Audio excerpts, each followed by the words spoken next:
Bueno, ¿qué tal? Buenos días. Antes que nada, pues agradecerles a ustedes por la asistencia, el esfuerzo que están haciendo en este congreso y pues a los organizadores también agradecerles.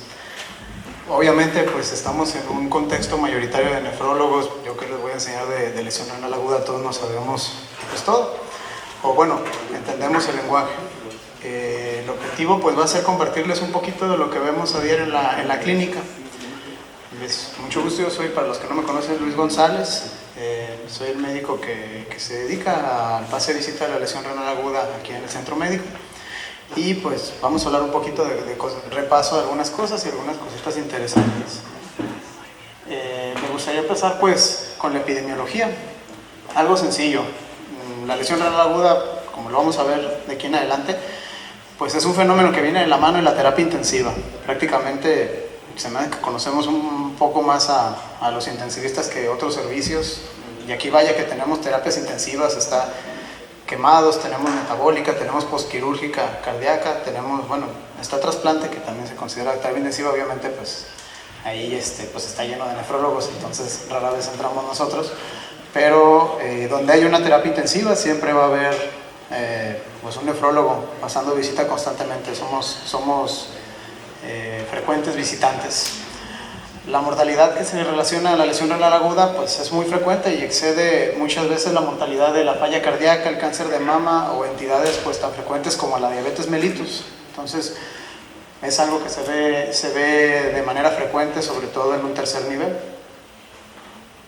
Obviamente las etiologías que llevan al paciente a sufrir una lesión renal aguda depende mucho del contexto socioeconómico, depende de factores genéticos, rangos de edades, comorbilidades. No es lo mismo una lesión renal aguda, por ejemplo, en un país tropical, también el acceso a un país de primer mundo, un país en vías de desarrollo. Muchas veces las etiologías son diferentes y se aborda de diferente manera. Las intoxicaciones, por ejemplo, son más frecuentes en otro tipo de estratos. En primer mundo se ven pacientes de edad avanzada con múltiples comorbilidades, inclusive ni siquiera de terapia intensiva es la misma etiología. La gente que ha rotado conmigo en el servicio, pues obviamente no hay mucho tema de discusión. Pues coronarios, lo que vemos son infartados y nefropatías por contraste, quemados, el nombre lo explica todo, y terapia metabólica pues ya tiene más variado. Inclusive a lo que voy es que a pocos metros de distancia de una pared a otra cambia la etiología de la lesión renal y la severidad y el pronóstico de cada paciente. Ya lo sabemos todos, la lesión renal pues antes nada más se veía exclusivamente el riñón, orina no orinaba, y cuando le entramos con terapia de reemplazo, o cuando le entramos con diurético, o cuando entramos con ciertas medidas, ¿no? Y cada vez se va viendo más esta interrelación orgánica, ¿no? Que el fenómeno, el cardiólogo lo puede ver desde su lado, el neurólogo lo puede ver desde su lado, y no dudo que cada uno pueda defender por qué una lesión cerebral severa tenga repercusiones. Pero bueno, a lo que nos compete a nosotros ya sabemos, cuando se viene una lesión renal pues hay una comunicación que repercute en el resto de los órganos, que lo vamos a ir viendo. Obviamente las toxinas se elevan, ocasionan una encefalopatía. La hipervolemia puede llevar a la falla cardíaca, o puede haber arritmias por alteraciones electrolíticas. Obviamente hay lesión pulmonar por congestión, y puede haber microtrombosis a nivel intestinal, a nivel hepático. También pues la inflamación ocasiona disfunción de las células autoinmunes, inmunológicas. Entonces pues hay una intercomunicación. No es solo un fenómeno como yo lo creía al principio, de que tal vez simplificado, simple plomería, no tiene agua, le echas agua.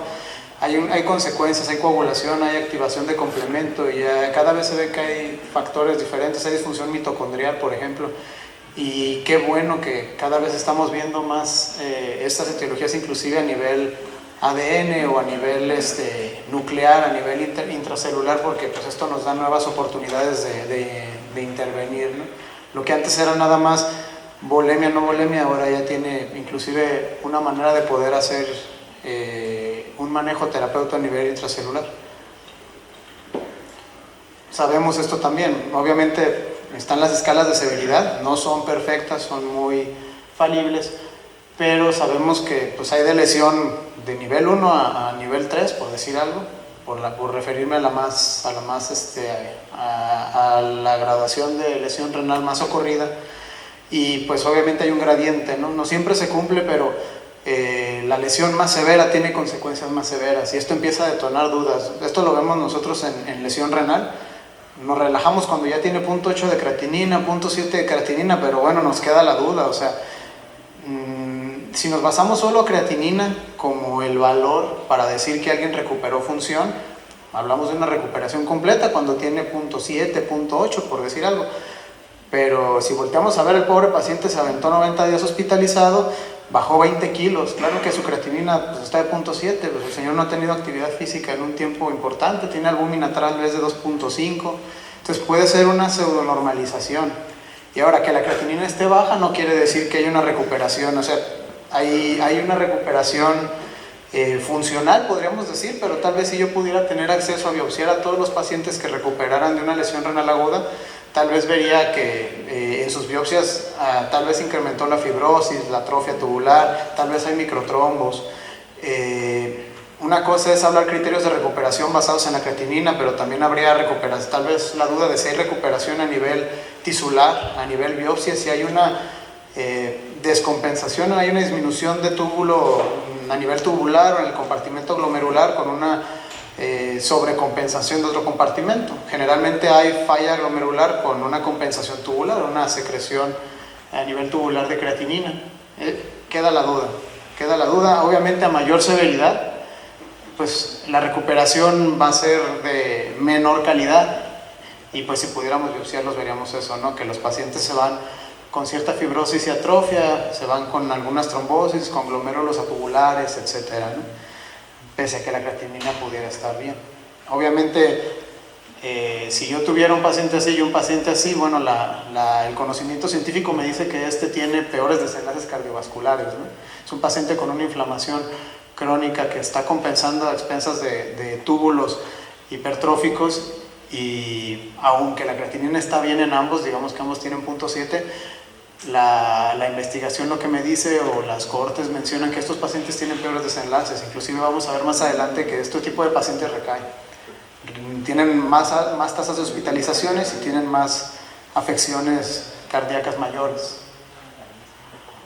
Este estudio me gusta, está muy sencillo para hablar de prevalencia de la lesión renal aguda en la terapia intensiva, abarca más de 16,000 pacientes y pues lo que vemos es algo que aquí también se ve. La mortalidad va según el estadio CADIGO, obviamente el 3 es el más severo, a mayor severidad, mayor mortalidad durante la terapia intensiva, inclusive, bueno, pues es la columna más alta, no hay tanta diferencia, tal vez la mortalidad intrahospitalaria al alta de la terapia intensiva sigue siendo muy parecida en dimensiones, pero bueno, lo puse por resaltar que los pacientes durante su estancia en terapia intensiva con afección, con una lesión renal aguda severa tienen alta mortalidad, sabemos de todos los riesgos que pasan, alteraciones de volemia, electrolíticas, uremia, ácido base, etc.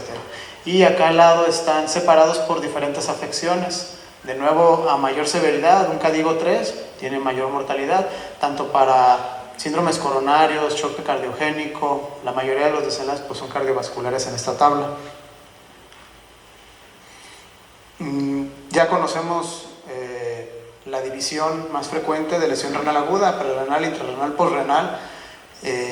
Sabemos que dentro de la más frecuente es la prerrenal, pero bueno, dentro de la lesión intrarrenal también hay varias etiologías.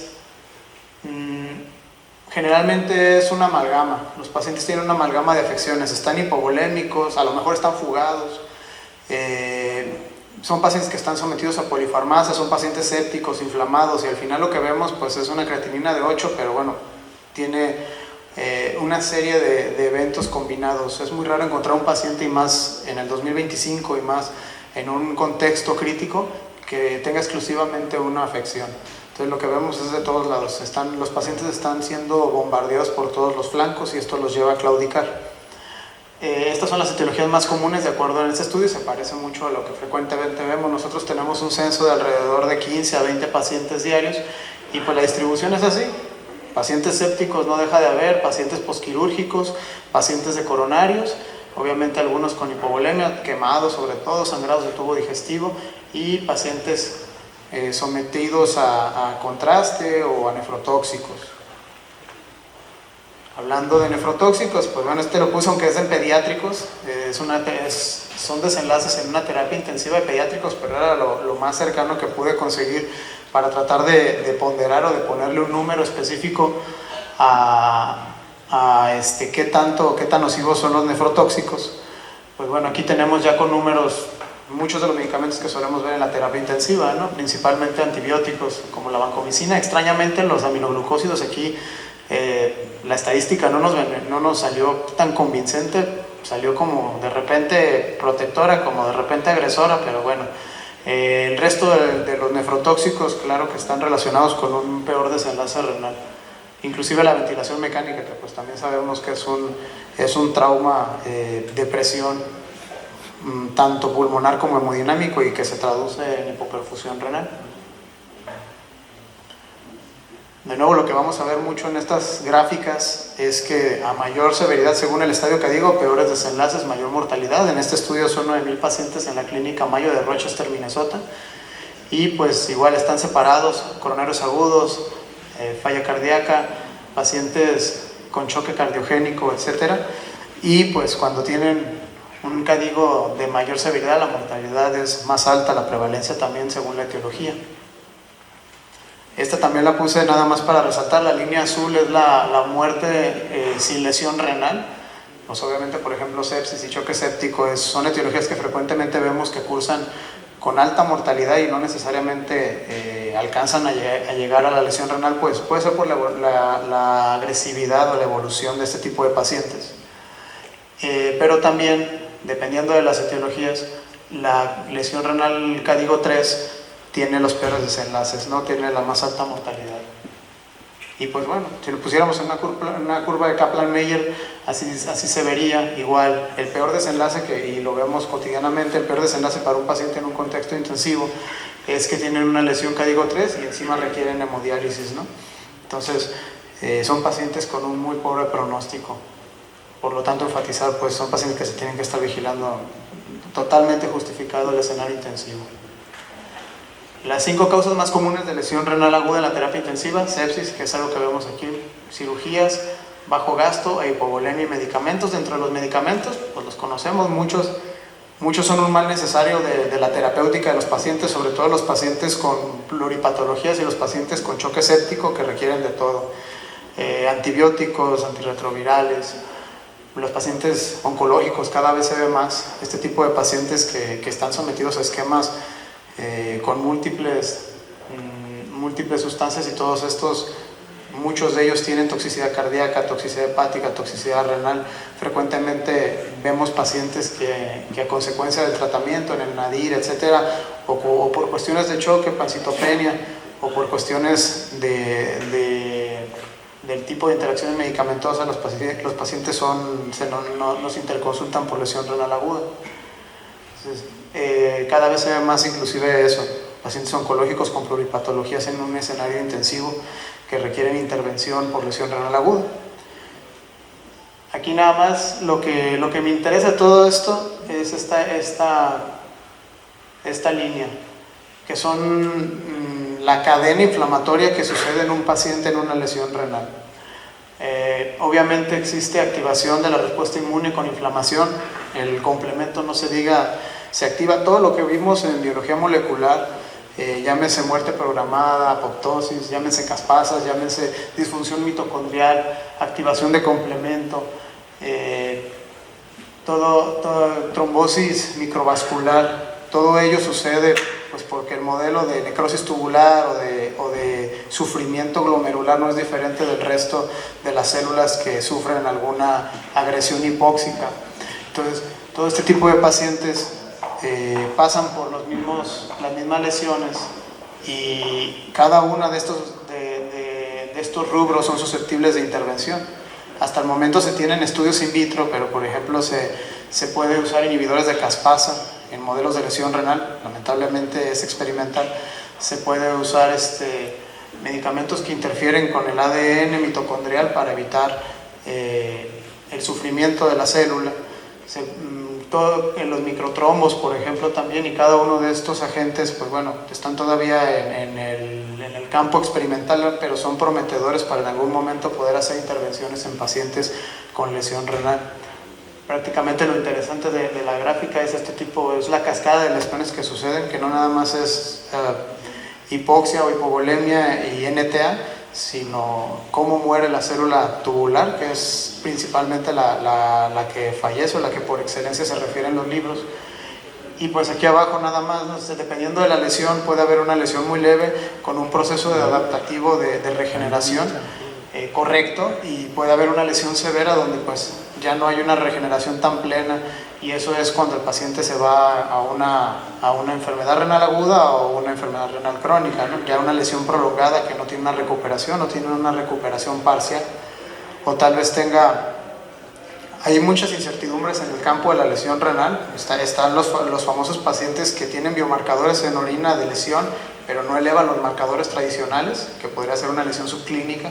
Están los pacientes que cumplen los criterios de lesión renal, y están los pacientes pues, que recuperan y nos queda la duda de si fue una recuperación parcial o no, por falta de tener un marcador más accesible, no solo la creatinina o la cistatina, por ejemplo. A veces tenemos marcadores urinarios, pero bueno, a falta de marcadores, pues nos quedamos con la recuperación basada en creatinina y volumen urinario, que es lo que tenemos a la mano para el alto volumen de pacientes que tenemos.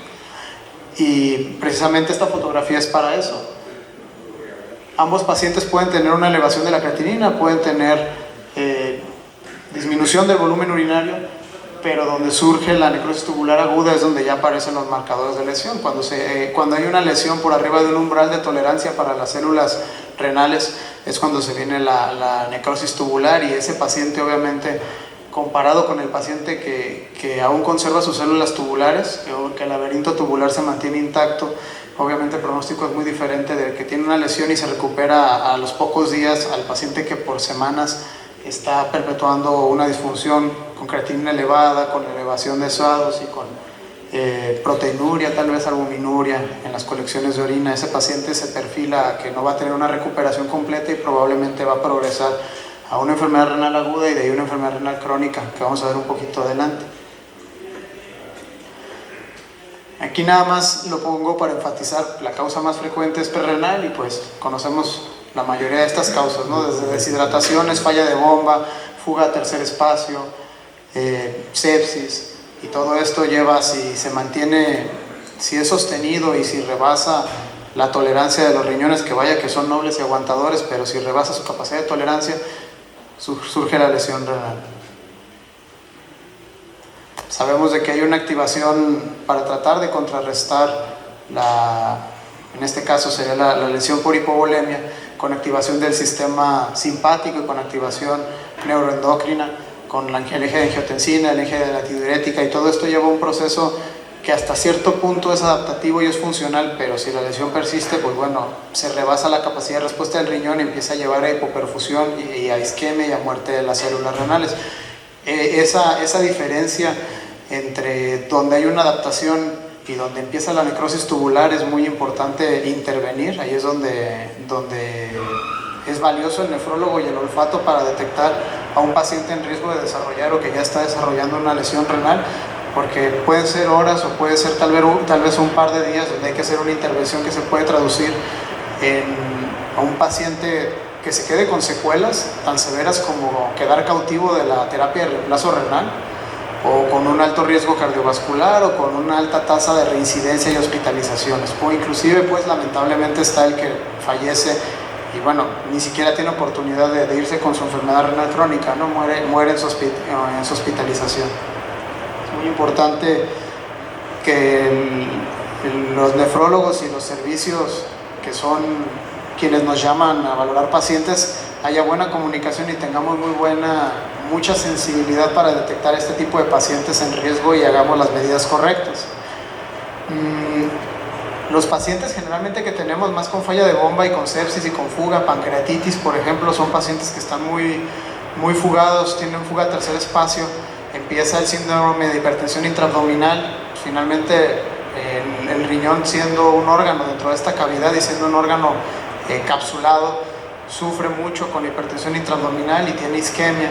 Y no solo el riñón, no sufren todo, sufre sobre todo la vena cava también, que pues es la encargada de regresar el gasto cardíaco a las cavidades, y todo esto desencadena una cascada de hipoperfusión y sufrimiento a nivel de todos los órganos. Esa es la interrelación orgánica. Sufre el cerebro de edema cerebral, sufre los pulmones, la propia bomba, el corazón, el intestino, hay translocación, hay malabsorción.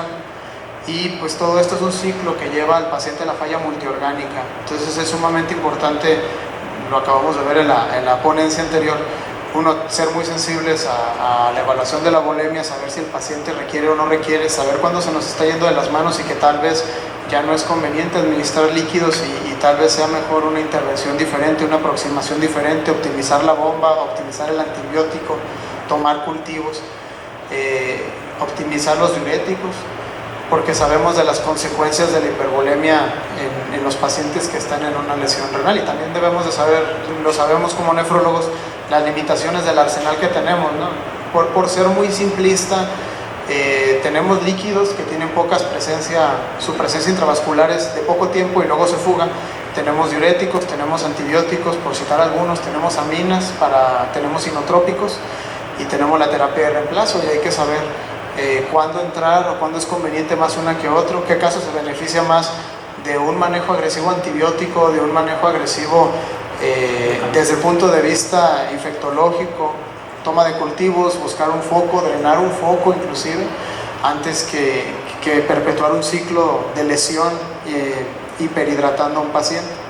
También debemos de saber cuándo intervenir o cuándo no es conveniente, inclusive el inicio de una terapia de reemplazo por las consecuencias que podría tener, hablando de hipotermia, anticoagulación, en la propia colocación del catéter, el someter a un paciente a materiales que no precisamente son los más amigables, como un circuito extracorpóreo.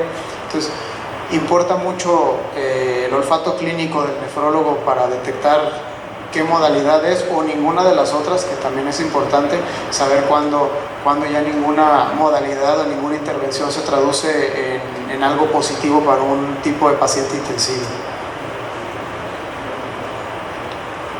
Ya abordamos un poquito la lesión intrarrenal, ya abordamos lo prerrenal, solamente a manera de recordar, nosotros tenemos mucha clientela de los pacientes de urología y pues nos toca de todo, desde litiasis, tumores, fibrosis, pacientes monorrenos. Hace poco hubo una rachita de pacientes con cáncer renal monorrenos para retiro de la única unidad renal que les quedaba. Entonces, es importante valorar, y hay mucha incertidumbre. Aquí tenemos mucha incertidumbre, por ejemplo, sabemos que a mayor tiempo de obstrucción el pronóstico es peor, pero hay incertidumbre sobre cuánto tiempo, cuál es. Obviamente lo más temprano es lo mejor, pero pues porque aquí a veces no hay recursos, el quirófano está reservado o hay poca disponibilidad en quirófano, a veces no hay ni catéteres de doble J. No sabemos cuánto tiempo disponemos para hacer una intervención adecuada. Yo deliberadamente he estado buscando, por ahí hay bibliografías que dicen que 15 días con obstrucción, que bueno, 15 días es algo significativo obviamente. Claro que 15 días con una obstrucción se traduce en una lesión ya intrínseca, pero bueno, lo más que he visto relatado sobre lesión postrenal es que desde las primeras 48 horas ya obviamente ya hay una lesión, y que el riñón está tratando de luchar y de mantener la homeostasis contracorriente a base, como lo sabemos, de modular la arteriola aferente y la aferente. Todo esto lleva a la contracción del mesangio glomerular con menor superficie para realizar intercambio de partículas. Y pues si esto se sigue perpetuando después de 48 horas, hay una disminución significativa del flujo sanguíneo renal con lesión. Todo esto, ya sabemos, está mediado por la angiotensina, por los tromboxanos, y esto también lo pongo a propósito porque es importante cuando nos metemos con con la angiotensina o con los tromboxanos o con las prostaglandinas.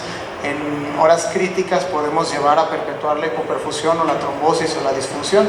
Por eso es importante cuidar a los pacientes de los AINES, cuidar a los pacientes, aunque controversial, hay pacientes con inhibidores de la enzima convertidora. Entonces es importante, este tipo de pacientes, como se ve desde las primeras 48 horas, tienen están pasando por un proceso de lesión, el riñón está sufriendo en ese momento y vale la pena pues procurar, si es posible, una derivación de la vía urinaria. Es argumento suficiente para estar presionando a los urólogos a que hagan una derivación. Los pacientes de la terapia intensiva, como les puse en la gráfica, pues son pacientes muy prevalentes en la lesión renal. Arriba del 50% de los pacientes en una terapia intensiva van a estar cursando por un proceso de lesión renal. Hay una serie de controversias, no solamente lo que les digo de una remisión por biopsia o una remisión por clínica o una recuperación parcial o nada más decir recuperó porque la creatinina está bien, pero no voltear a ver que el paciente a lo mejor su glicometría disminuyó mucho, su albúmina es diferente, a lo mejor ya tiene una dieta diferente, ¿no? 30 días comiendo licuados poliméricos, claro que le van a modificar su creatinina y a lo mejor estamos confundiéndonos, estamos creyendo que el paciente recuperó cuando lo que tiene es una desnutrición. Aquí en lesión renal es algo común ver pacientes con más de 60 días de estancia hospitalaria tomando licuados que tienen creatinina de 2 per urea de 200. Y esto es porque, bueno, seguramente ese paciente, si durante esos 30, 60 días llevara una dieta regular, tal vez ese 2 de creatinina y ese 2,5 de albúmina sería como 5 de creatinina realmente, y eso explicaría mucho los 200 de urea. Entonces, el problema, o por qué hago este ejemplo, es para hacer énfasis de que nosotros, yo siempre les digo a los pacientes, y muchos concordarán conmigo, cuando hablamos de la interpretación de los exámenes en el contexto de una evaluación nefrológica y más en lesión renal, se parece mucho al abogado, o sea, es lo que interpretamos de la ley y cómo le digamos al paciente. Los marcadores que conocemos y que están a disponibilidad de todos, llámese urea, creatinina, inclusive las cistatinas, son dependientes de algo más. Por hablar de la creatinina, que es la más conocida, sabemos que depende del consumo de carne, sabemos que le altera cierta patología, cierta ingesta de medicamentos, y se puede prestar a interpretaciones y a confusiones si un experto no la está evaluando. Siempre hay que considerar eso. La evidencia clínica y laboratorial, cuando estamos evaluando a un paciente, depende mucho de nuestra capacidad de interpretarlo. Y en escenarios tan radicales como pacientes altamente desnutridos, pacientes que no están comiendo porque están esperando pasar a quirófano a veces 7 días, obviamente su urea va a estar baja, su potasio va a estar bajo, pero llevan 7 días que no orinan. Entonces, mucho depende de saber de estos exámenes de laboratorio, cómo interpretarlos, cuáles son sus sesgos y qué hacer al respecto. También es muy importante, como les hablaba, de las intervenciones que se han hecho en modelos in vitro o en modelos en animales o en modelos de laboratorio. Sencillamente hay muchos modelos que son muy optimistas, que hablan de lesión renal y que cierto medicamento, cierta sustancia puede interferir y suena prometedor. ¿Por qué cuando lo llevo a la vida diaria no funciona? Porque, bueno, tal vez se hizo en ratones, tal vez se hizo en un modelo in vitro. El modelo in vitro no tiene diabetes, no puede simular diabetes en una cajita de Petri, no puede simular hipertensión, no puedes... Teóricamente sí, pero no se suele hacer. No puede simular la pluripatología que le está pasando al paciente, su propio envejecimiento, su propia desnutrición. Entonces, ahí es donde chocamos. Tal vez se pueda simular in vitro un endotelio inflamado con fenestras, con mucha fuga capilar, pero la mayoría de los modelos pues son ideales y cuando se hace en laboratorio sucede, y cuando se llevan al campo clínico pues ya no tanto. Siempre hay que conocer las limitaciones de muchos de los estudios que se encuentran ahorita pujando por destacar y por prometer en el campo de la lesión renal. Siempre interpretarlos con prudencia y esperarse a mejores resultados. ¿Cómo le va a los pacientes? Los pacientes pueden dar un paso para adelante, 2 pasos para atrás o viceversa. Hay pacientes que nada más hacen una lesión y luego llevan una recuperación. Hay pacientes que la lesión se perpetúa por más de 3 días y ya se le llama enfermedad renal aguda, y hay pacientes que tienen un sufrimiento sostenido por más de 3 meses que ya califica como una enfermedad renal crónica, que pueden avanzar a un estado inclusive de dependencia de diálisis, y es un ir y venir. A veces entran en requerimiento de diálisis, recuperan parcialmente, a veces se quedan cautivos de terapia de reemplazo. En cada uno de estos rubros hay posibilidades de recuperación parcial, ahorita lo vamos a ver en otra gráfica, o total. Obviamente, conforme más se van a la derecha, las posibilidades de recuperación son menores. y pues lo que menos queremos es un paciente que no tiene recuperación y que va a requerir al final de las terapias de reemplazo o de un trasplante. Ahí es donde es importante la intervención pues, del equipo que trabaja en la terapia intensiva para ese paciente. Esta gráfica nada más la pongo para enfatizar que es importante la intervención. Por ahí también está la lesión subclínica, que es cuando no suben los marcadores habituales, pero tal vez ya hay apoptosis en las células urinarias, o tal vez ya haya marcadores más sensibles cuando la creatinina y el volumen urinario aún no caen. Y esos son pacientes con alto riesgo cardiovascular y con alto riesgo de caer en una lesión franca. Y pues bueno, dependiendo de la severidad y de las comorbilidades y de las intervenciones, pues el paciente puede tener una resolución, avanzar a una fase de fibrosis, y se puede detener en cualquier punto de esta escalera, o irse para adelante o irse para atrás, o progresar a enfermedad renal o retroceder, mucho dependiendo de las intervenciones que hacemos. Esta es la gráfica que se me hace más importante de la ponencia. El paciente, a mí me hablan cuando, no sé, tiene 1.5 de creatinina, a lo mejor está orinando, no hay una equivalencia entre lo que orina y lo que se le ingresa, el paciente se está hinchando, pero el paciente apenas va empezando, el paciente va aquí y le espera todo esto. Y cómo le va a ir depende de nuestra capacidad de interpretar cada una de estas fases y de nuestra intervención, que de hecho está mencionado aquí. O sea, del total de pacientes, 20 desarrollarán en un hospital una lesión renal aguda, y estos 20 ya sacaron boletos, se van a meter en una odisea con una serie de complicaciones que va desde el paciente que recupera, el que no recupera, el que recupera a los 20 días, a los 30 días, por ahí hay un 1 al 4% que recupera después de 90 días, con una alta mortalidad.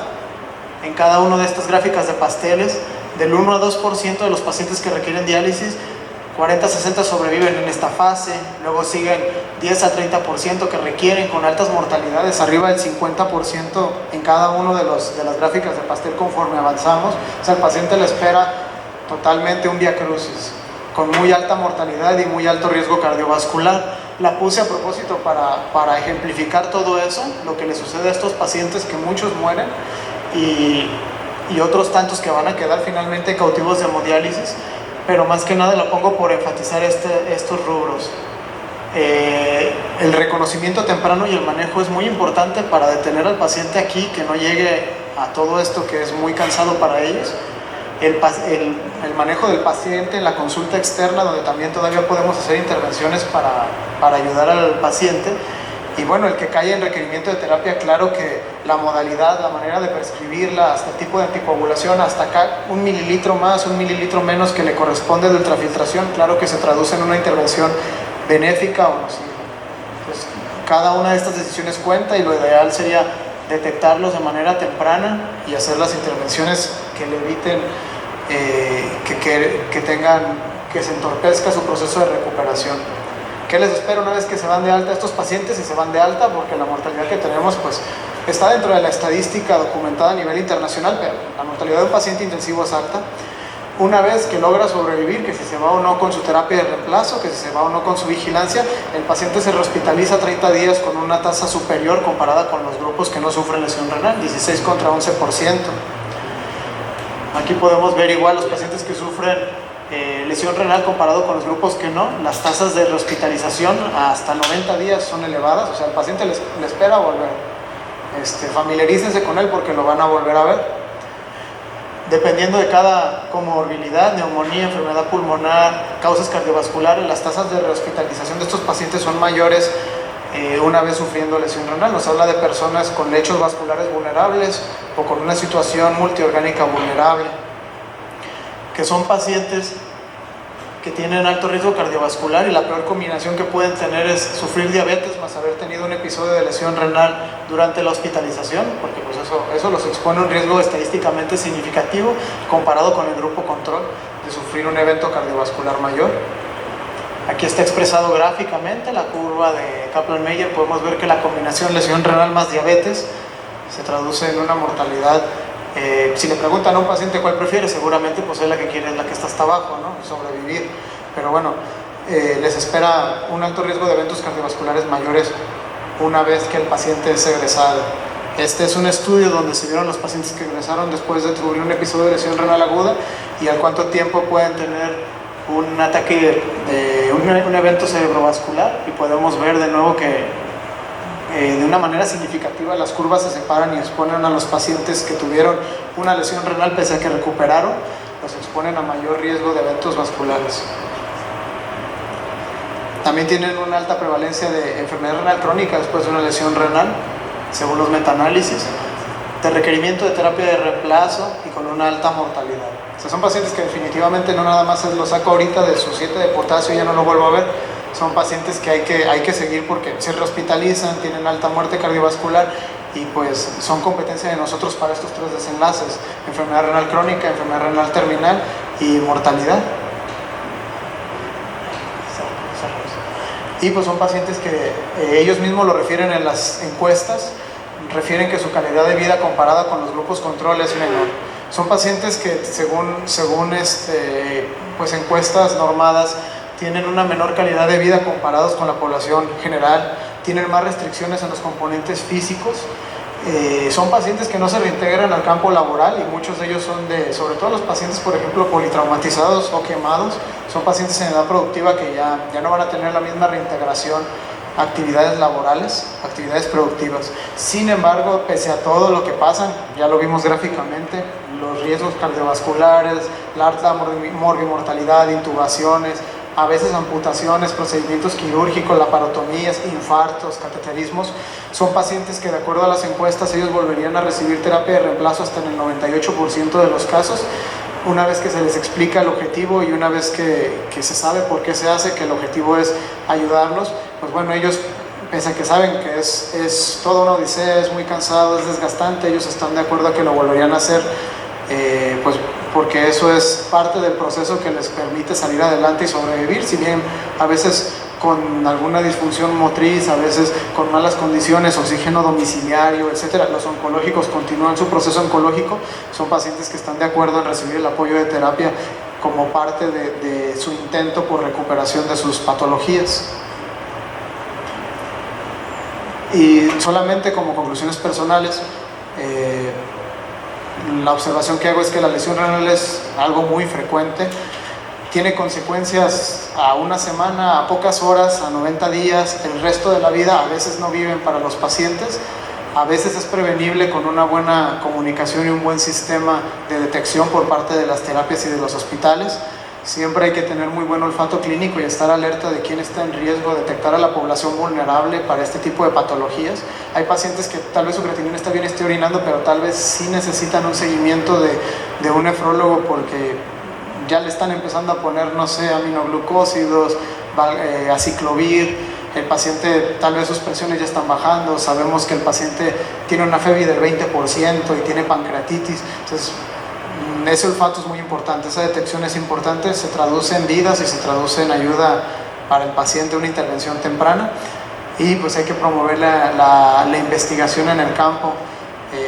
El arsenal de la medicina ha avanzado muchísimo, lamentablemente pues recientemente a expensas del COVID y del resto de patologías, pero pues siempre procurar que haya un avance en el campo de la nefrología siempre es bienvenido porque se traduce en mejores desenlaces para los pacientes. No olvidar que el paciente con una lesión renal aguda es un paciente con alto riesgo cardiovascular y que merece vigilancia estrecha una vez egresado y no se diga durante su estancia en la terapia intensiva. Muy bien, muchas gracias, doctor Luis Gerardo. Le entregamos aquí un pequeño presente que ya se le están acumulando.